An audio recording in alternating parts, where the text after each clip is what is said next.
Hey everyone, Wayne Fox here. I just installed recently the new Fuji X App, the highly touted replacement for their really bad previous app, which I never used because it just was too unreliable. Was pretty excited. I was hoping it would bring some functionality that I would find useful. They've added several new features, one of which I might use, the others I'm not too sure about. But the most important feature of a camera app to me is the ability to control your camera and use it to capture images. Sometimes your camera's high or low and you want to be able to hold your phone here, a lot easier to get to. It's a bigger screen, it's a brighter screen. That's a really important function. Along with that is the image acquisition part. And I'm not sure they really did much to those two, especially the capture part. I'm going to be honest, it's pretty much worthless. There might be some rare occasions you might want to use it, but to use it frequently or as a primary means of controlling your camera, it's worthless for several reasons. And so if you just want to know why I think that, there's a timestamp right there. Go straight to that part. I'm going to start at the beginning, go through the entire app from installation and pairing to your camera and all of the features and a few things that are kind of controversial right now, like the location settings of your phone. So we'll just start at the beginning and go from there. So before you install the app and get everything paired up, it's important that you make sure you don't need a firmware update. Almost all of the Fuji cameras that are able to use the app require a firmware update to do it. They added some functionality to the Bluetooth functions on the camera and maybe some Wi-Fi things. So go to the firmware update page at Fuji and just double check that you don't need that. If you don't update the firmware to the latest firmware, then the two won't work together.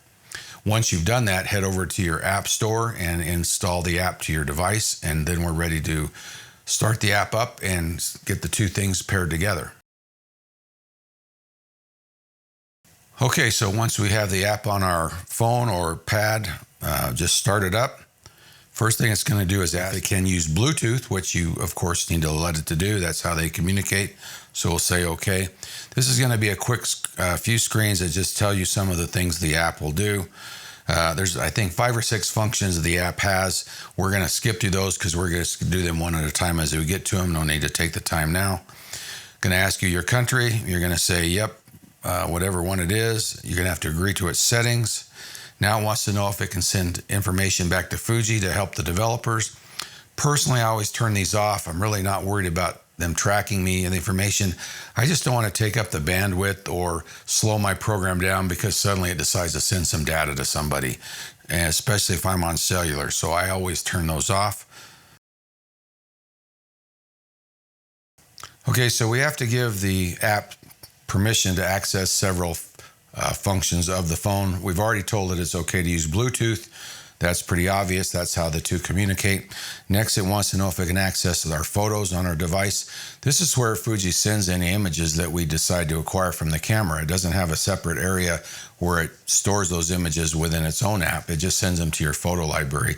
So if you want to send images to your device, then you need to give it permission for that. And here I need to give it access to all photos. So next is the location information. What we're trying to do is provide to our camera the location of our phone so they can attach that information to the images we take in the EXIF data. That's a functionality that might be really useful to some, maybe not so useful to others.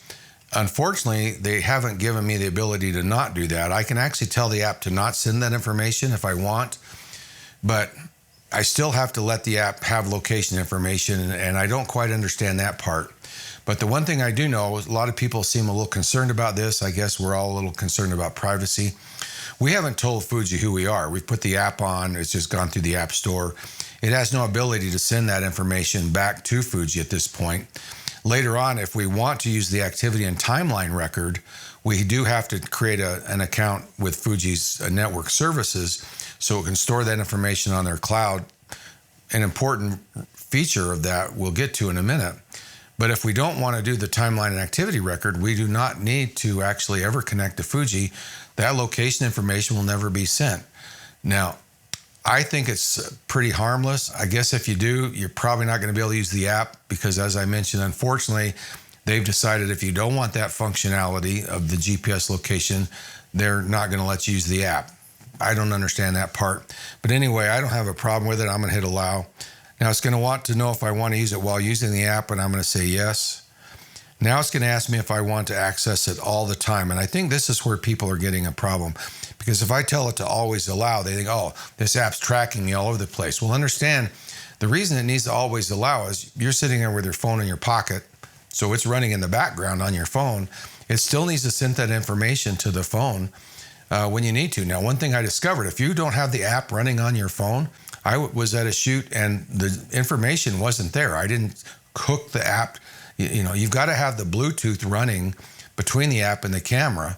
And so it doesn't actually access that information unless you have a connection.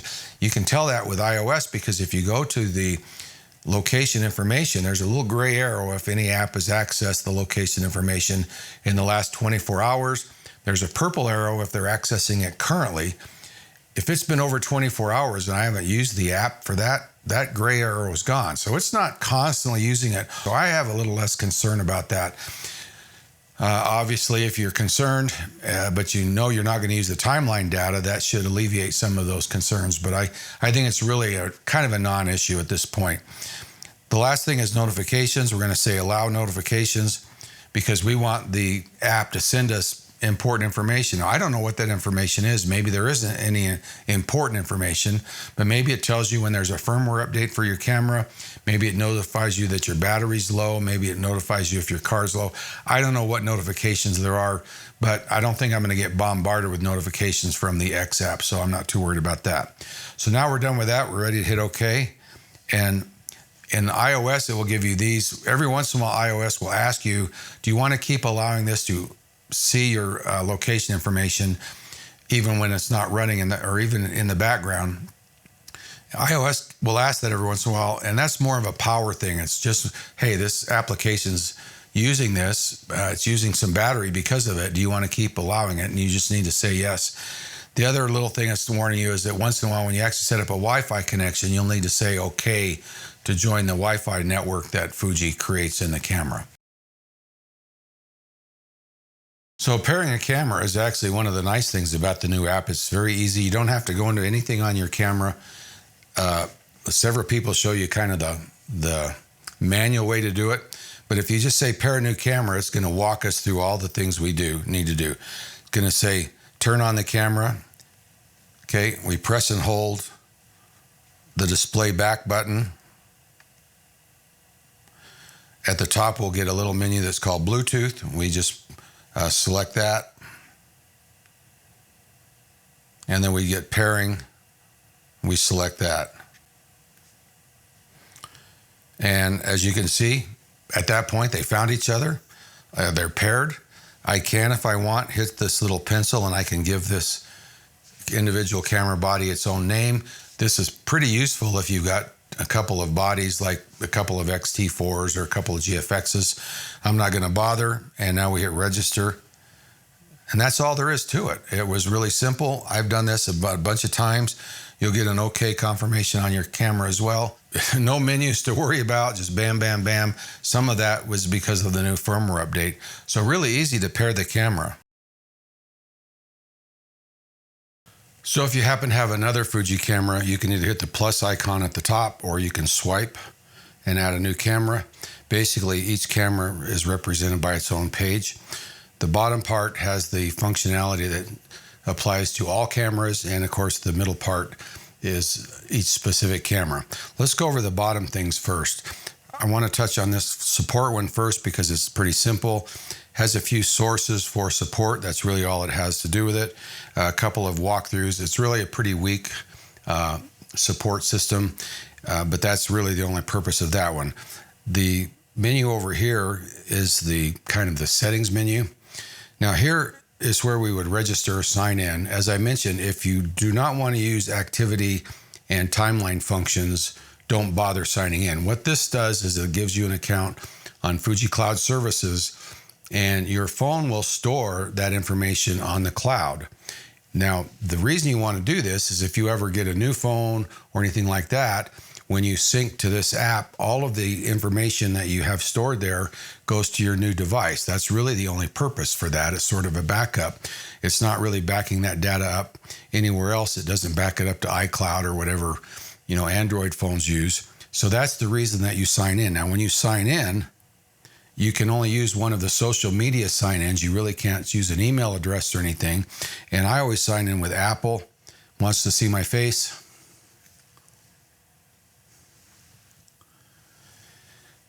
And I've got an account called Fuji Fox now that Apple has created for me. I don't know if you can do the hide my email address with that or not. I've never worried about that on a lot of them. But like I said, the only reason you need to do that is if you want to use activity and timeline, which are the two functions down at the bottom here. So that's the purpose for that. Let's just go through the rest of these. Sharing analysis information, that's what we said we wouldn't do at the beginning. It just allows that. It lets you get your device a specific name that will be then stored on the camera. You might have several devices, maybe an iPad or a tablet of some kind. The location synchronization interval is sort of an important one. This is how often the phone will send its location to the camera. Every 10 seconds is pretty frequent. This will give you pretty highly accurate information when you take a photo, and it'll show up on Google Maps and other places like that. Attached to your metadata in Lightroom, it shows up just fine.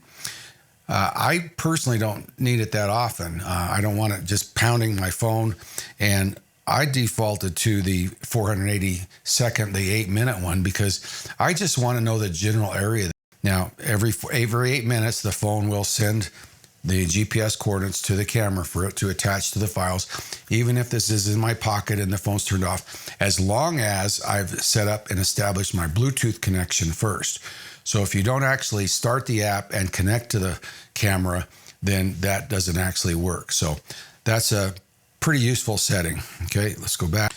This next one, show only transferred images on the timeline. So the timeline we'll get to in a minute, but basically it's saying if I don't transfer an image from the camera to the phone, then don't store any information about that in the timeline, what camera I use. If I leave that off, then every time I push the button, every time I turn the camera on, as we'll see in a minute, all that information is being put into my timeline. I've left it off for now. I don't see a real problem with it. I might later find if I turn it on, it'll probably never happen because I pretty much rarely transfer images to my phone. I might play with it a little more, but there's a couple caveats to that we'll get to in a minute. The next one is called settings for activity records. Obviously, you can go imperial or metric and then allow it to show on a Google map in your timeline where the picture was taken. That's pretty straightforward. Other than that, we don't have a lot here. The only other one I'll mention is this initialize Fujifilm app. If I hit that button, it'll wipe out everything related to the app. Now, any timeline activity records that have been stored, that have been synced to the cloud are still there. You know, if you drop your phone down the cliff and you buy a new phone, you'll get those back. But other than that, it pretty much sets it up blank. Now, it doesn't remove it from the camera. What I found is if you actually do this and then repair the camera, you'll get a different device. I had like 10, my same iPhone, but it was listed like 10 different times. So if you're going to initialize the app, you might want to remove those from your camera as well. It doesn't go ahead and tell the camera to move it from there. You have to kind of do that separately. So that takes care of that particular settings menu. So before we move on, let's just take a look at settings that apply to each individual camera body rather than to the overall app. And they're found under this little ellipse up here, these 3 little dots. These are the settings that are based on each camera body. First of all, it wants to know, do you want to resize images that you send from the camera to the phone? If you don't do that, it will send the full-size image. Now, understand it's only going to send JPEGs. And I've got a little advice for that in a few minutes when we get to the actual image transfer process. If you don't do that and you're shooting a GFX and you've got full-size JPEGs, it's going to be unusable. It just takes way too long. It's incredibly slow. So anytime you acquire an image from the camera, you can override this setting. So even though this is kind of the default, but let's say you do want to transfer a full-size JPEG to your phone, when you get to that process, you can change that setting and override it. This is also a setting that's in the camera. I don't know if this reads what's in the camera. Currently, I have that turned on in the camera. So, and I don't know if I change this, if it changes it in the camera, I'm not going to worry about that. Basically, you want to leave that on and just override it on occasions. I do have a better way, though, if you're sending a lot of images and you just want smaller images to your phone, that works probably a little better than resizing. Now, here we want to know if we want to enable activity records. And these are the different activities that the camera will store and then send to your phone. And most of these are, informational. I don't know how many are really important. Obviously, if you don't want to record whenever your camera's turned off and on, that will create an activity record every time. And it could be that you really don't need that, or a timeline record anyway. So I'm going to go ahead and leave it set to all, but you might find that you don't want any of them, and then you might not even enable this feature. Okay, so next it's going to ask if we want to transfer the activity records in the background, or if we want to transfer them only when we force a transfer, which we'll get to in just a minute. I've kind of found that this doesn't seem to work real well. A lot of times they're not showing up and I've had to force it. So I'm a little unsure about this. I'm going to go ahead and leave it on. Now, the activity records are stored in a file on your SD card. When you format the card, they're obviously gone. But once you've got them to the phone, then they're synced to the cloud. So unless you lose your phone somewhere after you've downloaded those records and before you've been able to get to a cellular connection, even if you get a new device, all the records will be there. Here again, we can change the name of the camera. We set the name when we first synced it or first paired it, but you can go back and change it later. This smartphone location sync, I believe, simply says, do you want to send the location to the camera? That's kind of what we've been talking about all along. If I turn that off, I still have to tell the app to use location settings all the time, even in the background. That's kind of what I don't understand. If I disable that, then the app has no need to access any location records. Now, I'm going to test it, because it could be, even though you've told it it's okay to access location records, if you turn this off, it might say, okay, I know I can, but I won't. I'm going to see if it actually, once I turn this off, if it no longer even accesses them even on the phone. So you've given it permission, but the app's actually not accessing that information. Next is a firmware upgrade function. Okay, so I was ready to upload this video to YouTube, and when I woke up today, I found out Fuji dropped a bunch of firmware updates. So I redid this next part, which lets you update the firmware from the phone. Haven't done it before, so I hope it works. Let's just go through the process. You'll notice on the screen now, it actually gives me a warning that it has a firmware update. I didn't do anything to do that. I just started the app. I've got my camera paired. This is my GFX 100S. So we're just going to go to the camera there where it tells us to. It's going to go firmware upgrade right there. We're just going to touch that. It's going to download the firmware from Fuji. Now it wants to create a Wi-Fi network between your camera. On the back of my camera, I'm showing that it's receiving something.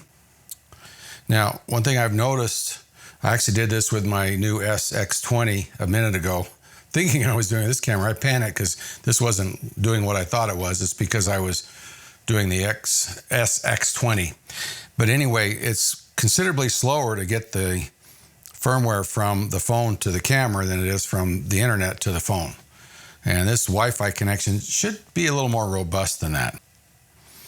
But not bad. Now, I like this idea that you can upgrade your phone, update the firmware without the use of a computer. Very handy. Don't need to do it very often, but it is pretty handy. Now, we just lost the screen, and I can't show that now because of change, but it says do not open battery cover nor turn off the camera during upgrading. In fact, I'm gonna hit OK here. And let me just move my little camera so I can see the screen on the Fuji. Now, I'm not quite sure of the mechanism, but it's obvious what it did is it pulled a firmware update over. It must have stored it on the SD card. Then it told the camera to do a firmware update.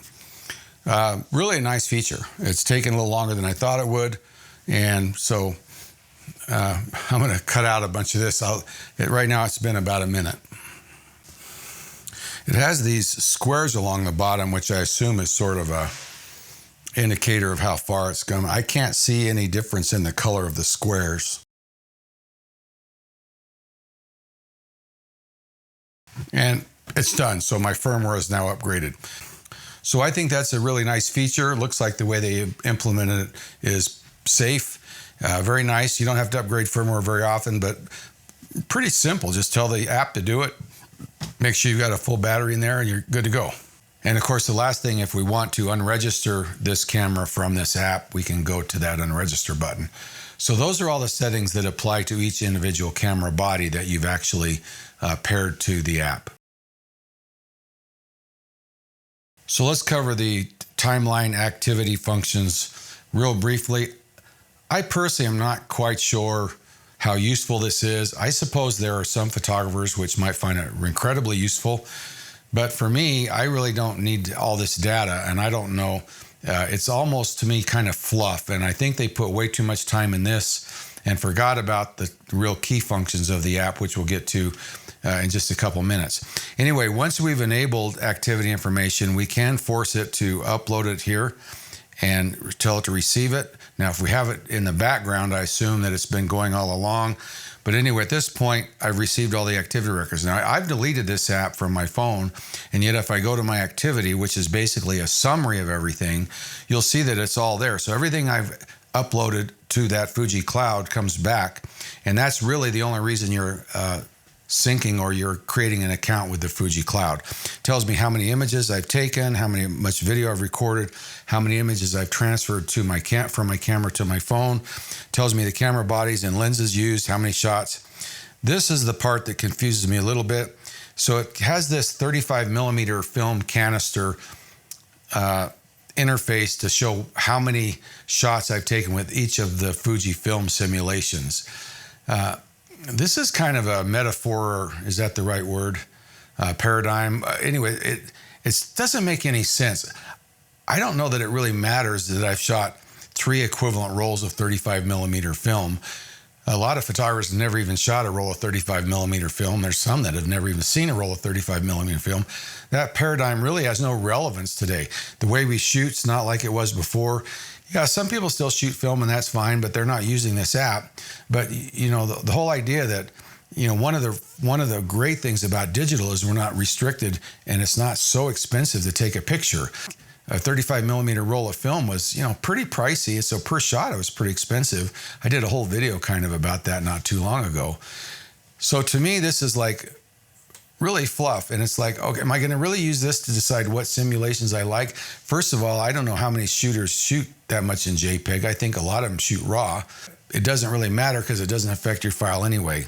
So this to me just doesn't make a lot of sense. Sorry, Fuji, but you should have spent a lot less time on this and a lot more time on the image acquisition and the image capture part.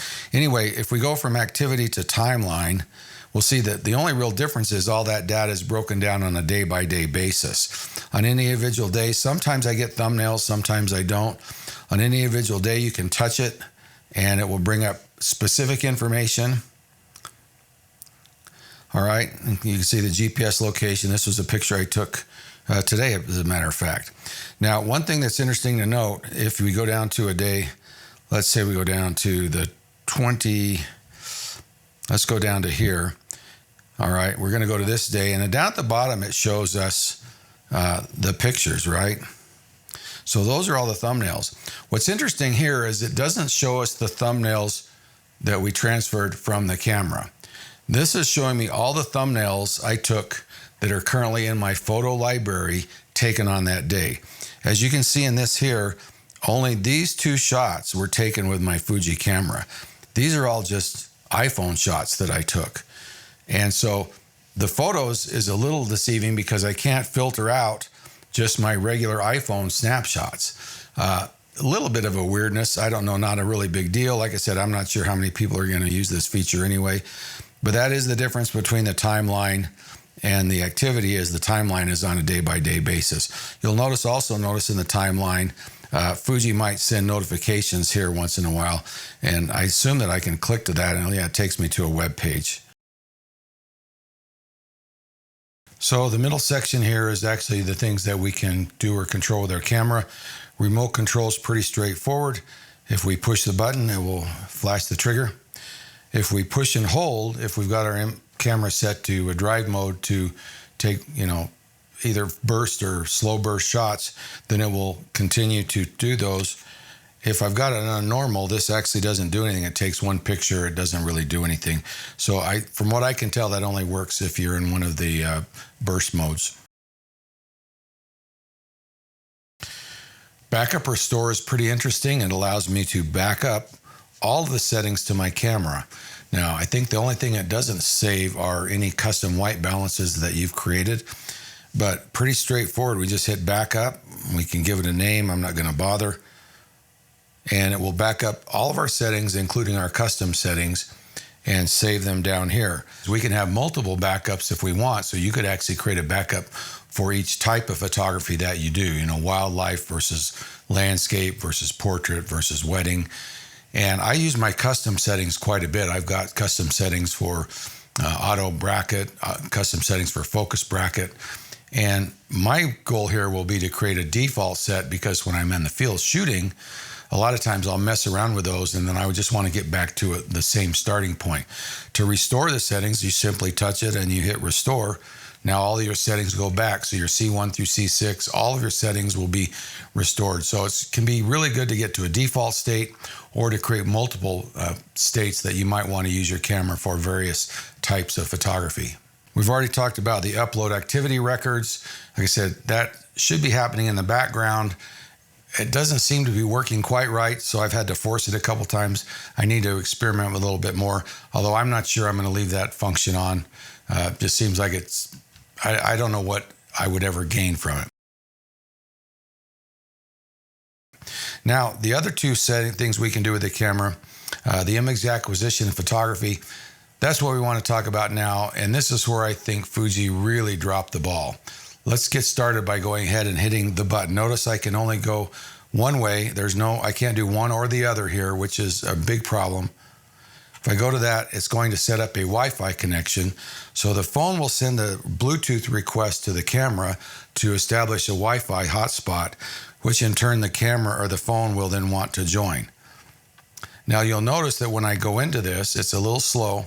And my big beef here is I can only go to image acquisition and then into image capture. As you can see, it's not particularly fast. Sometimes it's really slow. I'm not sure what's going on now. It's usually faster than this. And it still didn't work. So I just spent 30 seconds or more trying to connect. And I know that the camera's fine. I've got everything activated. It obviously is trying to make the hotspot. All right. Wants to discover devices. And there's no images. Now you'll notice, as I said, I'm in image acquisition mode. Who thought that was the right way to go? When I do these, I want one or the other. And when I need to capture images, I need to go there and get there as quickly as possible. And to be honest, I shouldn't have to go through image acquisition. On the previous screen, I should have a toggle just like this one. So now I'm going to actually get to control my camera. I had to go through all that to do it. What in the world? Sorry, Fuji, it just doesn't make any sense at all. Let's go back to image acquisition and talk about that for a minute.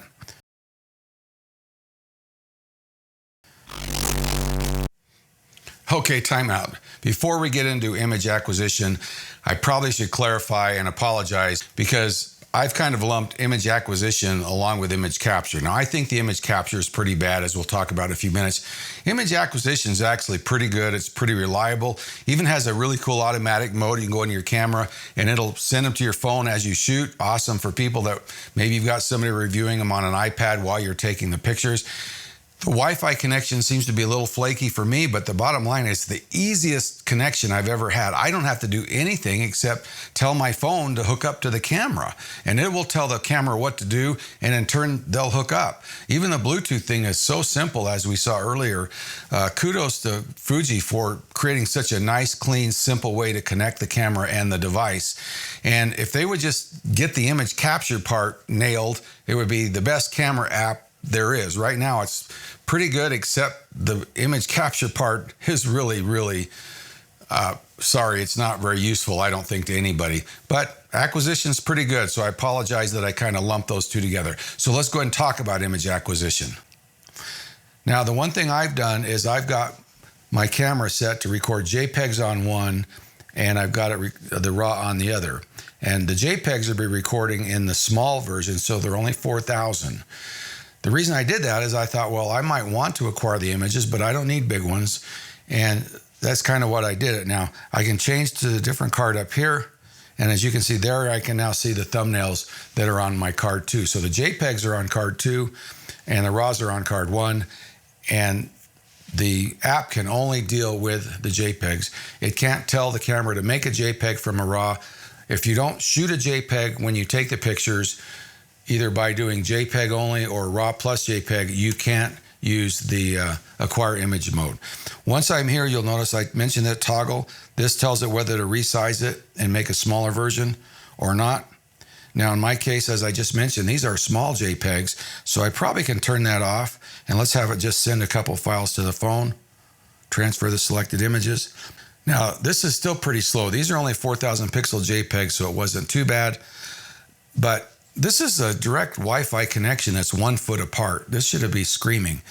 Now, if you have a Fuji camera that allows you to force the camera to use only 5 gigahertz band, I would encourage you to set that up. The GFX doesn't have that capability. If I turn resize on, it's going to be a little faster. And in this case, we're only 4,000 to start with, and you can see it's quite fast. I don't know how small it makes them at that point, but these are now in my photo library on my phone, and of course I can see them in my timeline if I choose to do that. A couple of different views. I get thumbnail views. I can also go and get a full screen view. Any image I've downloaded, I can see the downloaded, I've transferred the little mark down at the bottom. This is a filter, which I haven't found real useful. That could be useful to a lot of people. This does tell me how much room I have on my phone. I don't buy a lot of memory on my phone now because there's not a lot of reason for it. But now that I've acquired images, I really want to use the camera to take pictures. And the first problem I've already mentioned, I can't get to this without going through the other. When I'm ready to take a picture and I'm working on my camera, I shouldn't be standing there for 30, 40 seconds waiting for image acquisition to come up so I can then go do image capture. I should go straight to this screen. Now, when I get down to it, there's a lot of other problems with this screen. Once I'm in image capture, my displays are gone from my camera body. I can no longer focus with the camera. The focus ring, let's take that off. The focus ring, I'm turning this focus ring a mile, and you'll notice that nothing is changing. It should have gone so blurry, it's not funny. So focusing is disabled with the camera. I can't back button focus with the camera. I can't control my focus points with the camera. The only way I can focus is by touching a spot on there. Okay, so I can touch focus, and it's sometimes really finicky, but you have to barely touch. You have to kind of touch quick. Sometimes you have to touch twice. That's the only way I can focus.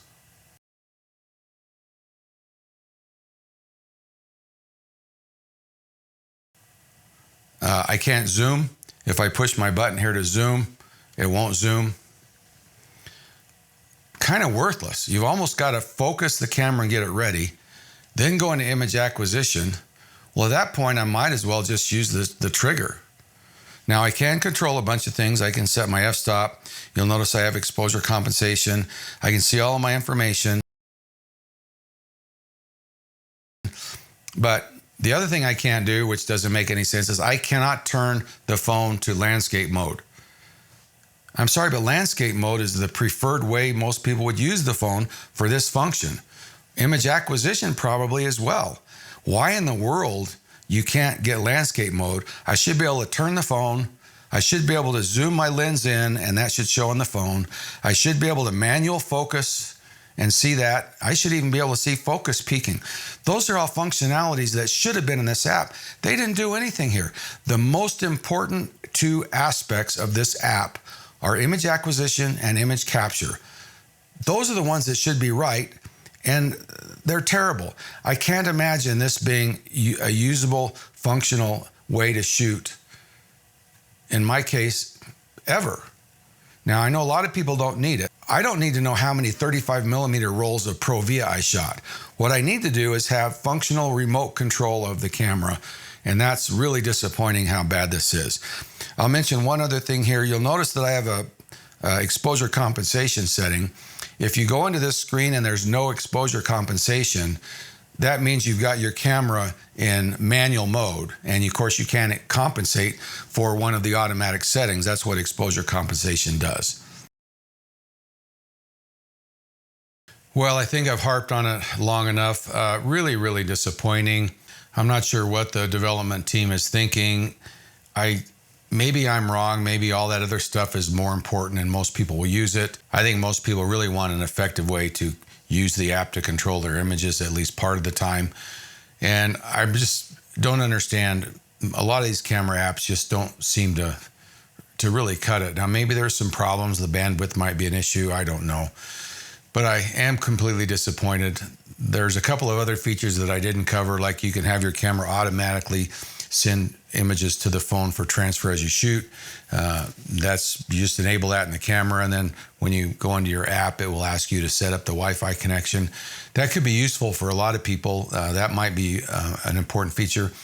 I found the Wi-Fi connectivity flaky. I've been using the app and trying to work with it, and all of a sudden it disconnects. It's definitely better than before. The Bluetooth connectivity seems really, really solid. And for me, that's probably the only thing that I'll be using it for. I kind of like the GPS coordinates going to the images, not that it's a big deal. And then maybe the remote trigger will be useful. The good news about the remote trigger is I don't have to go through image acquisition to actually take a picture with the app. Well, if you have any questions, I hope I covered that. Sorry, this video got a little long. I tried to put some really good chapter markers in so you could find the parts that you wanted. I redid it a couple times because I kept leaving stuff out, and I think I got everything covered this time. But if you do have a question or any comments, maybe I'm being unfair to Fuji, maybe you love it. I'd really like to hear from anybody that finds that timeline and activity record feature really, really useful and helpful. Maybe a forensic photographer, I suppose, but I'm not sure where that is going to be that useful to most people. Certainly not as useful as acquiring images or controlling your camera. Well, hey, thanks for watching the video. See ya.